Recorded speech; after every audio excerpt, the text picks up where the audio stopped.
Hello students, आज हम लोग बात करेंगे बायो आइसोस्टेरिज्म की। यूनिट फर्स्ट में हमने पढ़ा था physico chemical properties of a drug molecule. उसी में एक टॉपिक है बायो आइसोस्टेरिज्म। और जैसा कि इसके नाम से लग रहा है आइसोस्टेरिज्म मतलब कहीं ना कहीं ये आइसोमेरिज्म से कुछ ना कुछ सिमिलर है। तो बेसिकली जो डिफरेंस है बायो आइसोस्टेरिज्म और आइसोस्टेरिज्म या आइसोमेरिज्म में, आइसोमेरिज्म क्या है? Isomerism is a phenomena in which two or more compounds which have same molecular formula but differ from each other in physical or chemical properties called as isomers, and the whole phenomena is known as a isomerism. Basically जो isomerism जो word होता है वो क्या है कि दो भागों से मिलकर के बना होता है। आइसो का मतलब होता है समान और मेरोस का मतलब होता है भाग, मतलब सेम भाग। ओके, तो अब हम लोग डिस्कस करेंगे बायो आइसोस्टेरिज्म के बारे में। तो बेसिकली जब बायो आइसोस्टेरिज्म को हम लोग जब डिस्कस करें तो बायो आइसोस्टेरिज्म आइसोस्टेरिज्म की तरह ही है या आइसोमेरिज्म की तरह ही है, बट यहाँ पर थोड़ा सा लिटिल बिट डिफरेंस है। उस लिटिल बिट डिफरेंस में सबसे पहले तो जैसे हमने आइसोमेरिज्म में आइसोमर्स पढ़ा था, ठीक है, या आइसोस्टेयर्स पढ़ा था, तो वैसे ही बायो आइसोमेरिज्म में हम लोग बायो आइसोस्टेयर्स के हिसाब से पढ़ेंगे। आइसोस्टेयर्स क्या होते हैं? Atoms, ions and functional groups having same number of electrons in the valence shell और आउटर मोस्ट शेल। ठीक है, लेकिन अगर बायो आइसोस्टेयर्स की बात करें तो सेम वही चीज़ है, फंक्शनल ग्रुप्स और molecules that have same chemical and physical properties and have broadly similar biological properties. बायोआइसोस्टेट्स में डिफरेंस क्या आ जाएगा? बायोआइसोस्टेट्स में बायोलॉजिकल रिस्पॉन्स को भी हम लोग इंक्लूड करेंगे। ठीक है, मीन्स बायोआइसोस्टेट्स में ऐसे फंक्शनल ग्रुप या ऐसी मॉइटी, ऐसे मॉलिक्यूल्स जिनका केमिकल और फिजिकल प्रॉपर्टीज तो सेम है, उसके साथ साथ उसमें बायोलॉजिकल जो प्रॉपर्टीज है वो भी सेम है। तो ऐसे मॉइटीज़ को या ऐसे फंक्शनल ग्रुप्स को, मॉलिक्यूल्स को हम लोग बायो आइसोस्टेयर्स के नाम से जानेंगे। एक्चुअल में इसकी ज़रूरत क्यों पड़ी? इसकी ज़रूरत हमें इसलिए पड़ती है for developing analogues of lead molecules whether as agonist और एंटागोनिस्ट।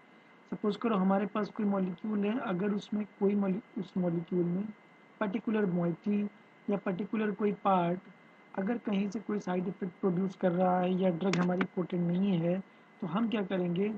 उस ड्रग का उस पर्टिकुलर पार्ट को हम डिफरेंट डिफरेंट मॉइटी से, डिफरेंट डिफरेंट फंक्शनल ग्रुप से उसको मॉडिफाई करेंगे, चेंज करेंगे, जिससे कि हो सकता है कि हमको और पोटेंट ड्रग मिले या जो भी टॉक्सिसिटी प्रोड्यूस हो रही है वो कहीं ना कहीं वो ओवरकम हो। ठीक है, तो basically bioisosteres are substituents or groups with similar physical or chemical properties which produce broadly similar biological properties in a chemical compound. Okay, in drug design, the purpose of exchanging one bioisostere for another is to enhance the desired biological or physical properties of a compound without making significant changes in chemical structures. Drug design में इसका जो main purpose होता है bio आइसोस्टेरिज्म approach का, वो ये है कि एक्चुअल में ये जो हमको जो डिज़ायर्ड बायोलॉजिकल या फिजिकल प्रॉपर्टी हमको चाहिए वो तो रहे, लेकिन जो केमिकल स्ट्रक्चर है कंपाउंड का उसमें कोई भी सिग्निफिकेंट चेंज ना हो। ठीक है, जैसे सबसे अच्छा एग्जांपल यहाँ पर ये है, एक पहले एक ड्रग आई थी एमिनोपायरिन। एमिनोपायरिन ये जो बेसिकली जो ड्रग है, ये एनाल्जेसिक एंटी इन्फ्लेमेटरी ड्रग है जो 1896 में ये डिस्कवर हुई। 1896 में डिस्कवर होने के बाद जब ये मार्केट में आई तो लगभग 1922 में पाया गया कि एमिनोपायरिन जो है वो एक तरीके से कार्सिनोजन है। तो जब ये देखा गया कि ये कार्सिनोजन है तो फर्दर इस पर बैन लगा। बैन लगने के बाद फिर अब ये पाया गया कि अमीनोपायरिन कार्सिनोजन तो है, लेकिन कहीं ना कहीं अमीनोपायरिन एनाल्जेसिक और एंटी इन्फ्लेमेटरी एक्शन भी प्रोड्यूस करती है। तो अब ऑब्वियस सी बात है, जब भी कोई ड्रग बायोलॉजिकल एक्शन को प्रोड्यूस करती है तो इसका मतलब ये होता है कि उस ड्रग में कोई पर्टिकुलर पार्ट ऐसा है या पर्टिकुलर मॉइटी ऐसी है जो जाकर के पर्टिकुलर रिसेप्टर से जाकर के बाइंड होती है, ठीक है।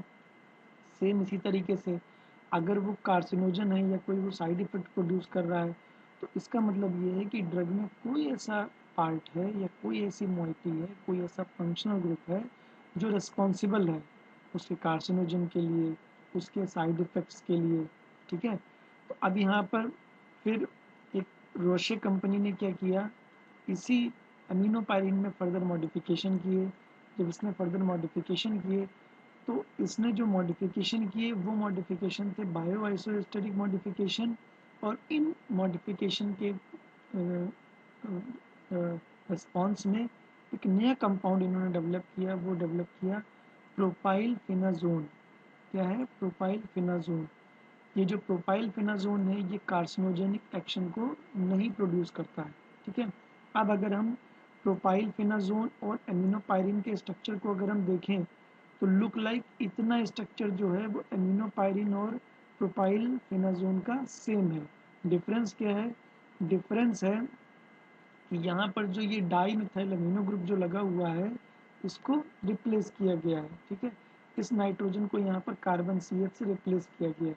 बाकी होल स्ट्रक्चर उसके पेरेंट कंपाउंड अमीनोपायरिन की तरह ही सेम है।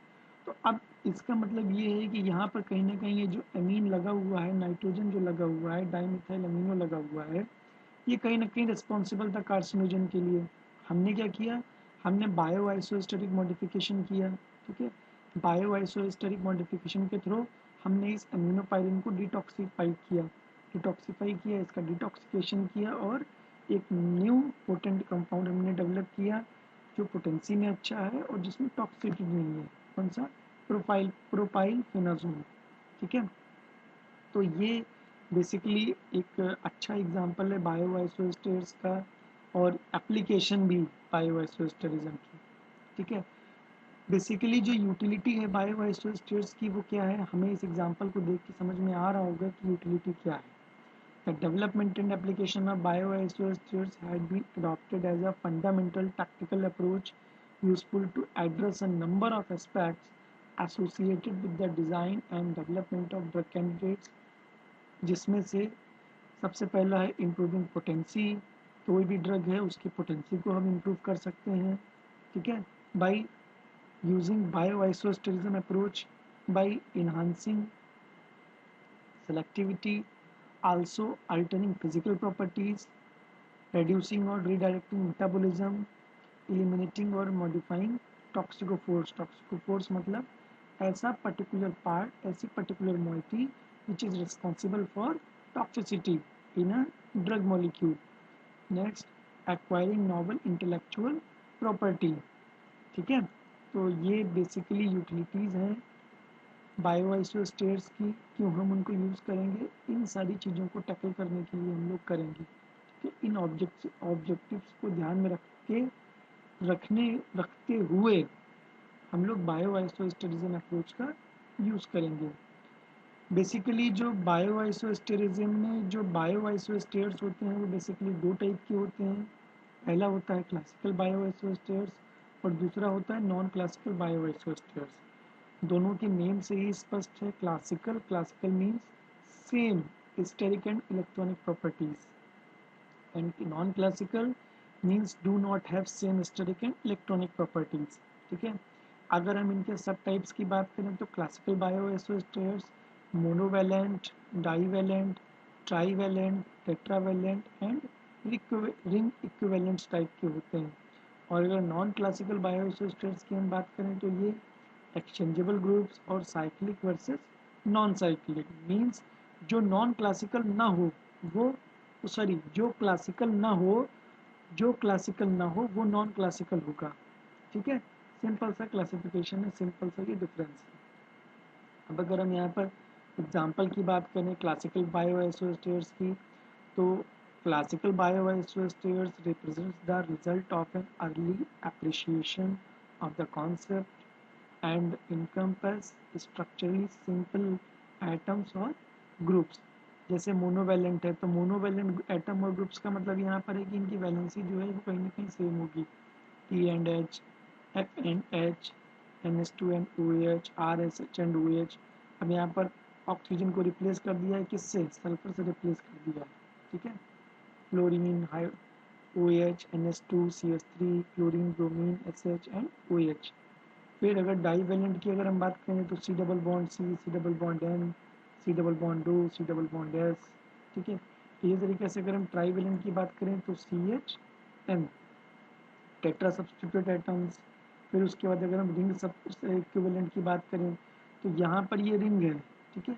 लेकिन यहाँ पर जो रिंग है ये नॉन हेट्रोसाइक्लिक रिंग है, सिंपल एरोमेटिक रिंग है। लेकिन यहाँ पर क्या हुआ है, इसको हमने हेट्रोसाइक्लिक रिंग बना दी है, ठीक है। 6 मेंबर्ड रिंग ये भी है, 6 मेंबर्ड रिंग ये भी है, लेकिन यहाँ पर क्या कार्बन जो है वो रिप्लेस हो गया है नाइट्रोजन से, ठीक है। तो ये आपस में जो है वो रिंग इक्विवेलेंट है, डिफरेंस है बस एटम्स का, ओके।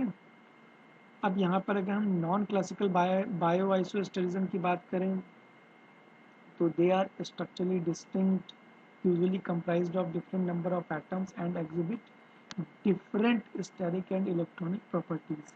जैसे cyclic and non cyclic isosteres की बात करें तो यहाँ पर ये कहीं ना कहीं ये साइक्लिक है, ठीक है। हमने क्या किया, इस साइकिल को हटा दिया है, ठीक है। यहाँ पर ये नॉन साइक्लिक, ओके। ये एस्ट्राडायोल एक हार्मोन है, इसका एक डेरिवेटिव है diethylstilbestrol, this is artificial female hormone, ठीक है। इसमें ये साइक्लिक नहीं है, ठीक है। इसी तरीके से एक्सचेंजेबल ग्रुप्स की अगर हम बात करें तो कार्बोक्सिलिक एसिड आइसोस्टेट्स में COH पोटासियम में कुछ इस तरीके से 5 मेंबर रिंग, और इस तरीके से हम इसको रिप्लेस कर सकते हैं, ठीक है। फिर अगर हम इसकी एप्लीकेशन की बात करें कि कहाँ कहाँ इसका यूज़ है या क्या क्या इसके अभी स्टडी हुई है, क्या क्या इसके केसेस हैं, तो उसका सबसे अच्छा एग्जांपल है phenyl ring isosteres, N substitution for CH in phenyl ring. क्या ये एक कंपाउंड है, ठीक है, बेसिकली एक ये ड्रग है। तो इसकी एक्व सॉल्युबिलिटी को हमें बढ़ाना है और इसकी टॉक्सिसिटी को हमें रिड्यूस करना है। तो हमने क्या किया, इस 4 ड्रग में सिर्फ यहाँ पर नाइट्रोजन को हमने ऐड कर दिया है, ठीक है। हमने यहाँ पर क्या किया, नाइट्रोजन को ऐड कर दिया। अब नाइट्रोजन के लग जाने से क्या हुआ, ये मेटाबॉलिज्म भी इसका वाइवो में हो रहा है। एक्चुअल में प्रॉब्लम ये हो रही थी कि ये ड्रग का जब मेटाबॉलिज्म होता था इन विवो तो यहाँ पर एक टॉक्सिकोफोर यानी कि क्विनोन टाइन नाम का एक टॉक्सिकोफोर बनता था, ठीक है। अब हमें क्या करना था, इसको रिमूव करना था। तो इसको रिमूव करने के लिए हमने क्या किया, इसकी एक्को सॉल्युबिलिटी को बढ़ाया, ठीक है। एक्को सॉल्युबिलिटी को बढ़ाओगे तो वो जल्दी मेटाबोलाइज होकर बॉडी से बाहर जाएगा, पोलर हो जाएगा। और हमने इसकी टॉक्सिसिटी को कम किया, तो हमने क्या किया, यहाँ पर नाइट्रोजन लगाया जिसकी वजह से इसके मेटाबॉलिज्म पर कोई असर नहीं पड़ा, ठीक है। जबकि जो टॉक्सिसिटी प्रोड्यूस हो रही थी वो टॉक्सिसिटी को रिमूव हुई और यहाँ पर ये नॉन टॉक्सिक एमाइड का फॉर्मेशन हुआ जो कि टॉक्सिक नहीं है, ठीक है। इसी तरीके से एमाइड एंड ईस्टर आइसोस्टेट्स की अगर हम बात करें तो ट्राइफ्लोरोइथाइलमीन्स इन कैथेप्सिन के इनहिबिटर्स, कैथेप्सिन के inhibitor is a potential target of osteoporosis disease, ठीक है। अब इसमें हमने क्या किया, इसमें भी फर्दर यही प्रॉब्लम थी, C डबल बॉन्ड। तो हमने क्या किया, इस C डबल बॉन्ड O को रिप्लेस किया CF3 से। जब हमने इसको CF3 से रिप्लेस किया तो कहीं ना कहीं इसकी एक्टिविटी भी बढ़ी, और जब इसकी एक्टिविटी बढ़ी, सेलेक्टिविटी बढ़ी, फार्माकोकाइनेटिक इसका रिड्यूस हुआ। हाँ, यहाँ प्रॉब्लम ये हो गई कि इसका फार्माकोकाइनेटिक जो है वो रिड्यूस हो गया, ठीक है। फर्दर हमने क्या किया, फर्दर हमने फिर से इसमें रिफाइनमेंट किए।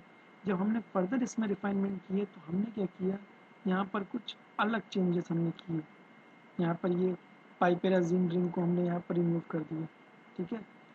और यहाँ पर भी हमने कुछ साइक्लिक मॉडिफिकेशन किया।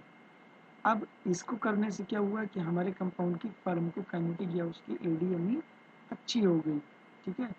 और ये एक पोटेंट मॉलिक्यूल है जो अभी ये फेज 3 में क्लिनिकल ट्रायल में चल रहा है, ठीक है। तो ये बेसिकली बायो आइसोस्टेरिज्म के बारे में था। इसमें बेसिकली इम्पॉर्टेंट जो है वो है बायो आइसोस्टेरिज्म क्या है, इसके टाइप्स बायो आइसोस्टेट्स के, और क्लासिकल और नॉन क्लासिकल बायो आइसोस्टेट्स के एग्जाम्पल, ये इसमें इम्पॉर्टेंट है। ठीक है, ओके, थैंक यू।